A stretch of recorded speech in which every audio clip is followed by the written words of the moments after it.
दिल्ली विधानसभा चुनाव में इंडिया गठबंधन एक बार फिर से बिखरता नजर आ रहा है। कांग्रेस और आम आदमी पार्टी एक बार फिर से एक दूसरे पर हमलावर हैं और इसी रुख के चलते तमाम पार्टियां अब कांग्रेस और आम आदमी पार्टी पर ही सवाल उठा रही हैं। तमाम नेता कह रहे हैं कि भारतीय जनता पार्टी को हराना है, ना कि एक दूसरे से, या यूं कहें कि एक दूसरे पर हमलावर होना है।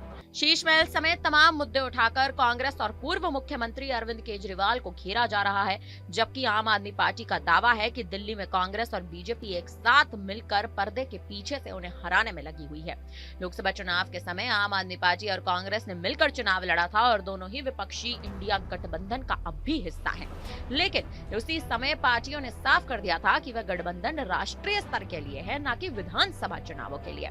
भले ही दिल्ली चुनाव में आम आदमी पार्टी और कांग्रेस अलग अलग लड़ रही हो, लेकिन इंडिया गठबंधन के बाकी घटक दल भी पूरी नजर चुनाव पर बनाए हुए हैं।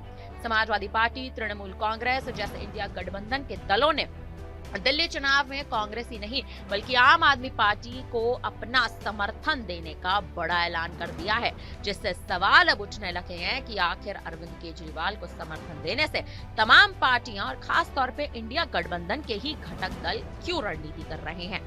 दिल्ली चुनाव के लिए हाल ही में अरविंद केजरीवाल को पश्चिम बंगाल की मुख्यमंत्री ममता बनर्जी का भी पूर्ण साथ मिल गया। केजरीवाल ने एक्स पर पोस्ट करके लिखा कि टीएमसी ने दिल्ली चुनाव में आम आदमी पार्टी को समर्थन देने की घोषणा की।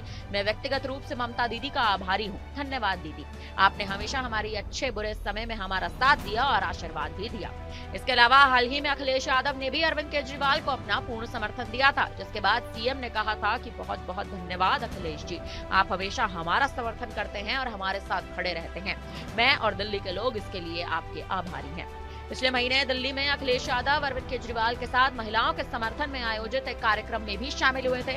ममता बनर्जी और अखिलेश यादव का समर्थन मिलने के बाद इसकी संभावनाएं बढ़ गई हैं कि दोनों दलों की विचारधारा को मानने वाले तमाम वोटर्स को रुझाना अब दिल्ली चुनाव में आम आदमी पार्टी की ओर देखने को साफ तौर पर मिल सकता है। राष्ट्रीय राजधानी में भी बड़ी संख्या में यादव वोट बैंक है और इसका लाभ अरविंद केजरीवाल पूरी तरह से उठाने की कोशिश करेंगे। हालांकि देखना अब ये अहम है कि आखिर दिल्ली में अब जो विधानसभा चुनाव होने वाले हैं, आखिर इस विधानसभा चुनाव के लिए अरविंद केजरीवाल को इंडिया गठबंधन के तमाम घटक दलों का जो पूर्ण समर्थन मिल रहा है, क्या चुनाव जीतने में ये सफल होगा या फिर स्थिति बदल जाएगी।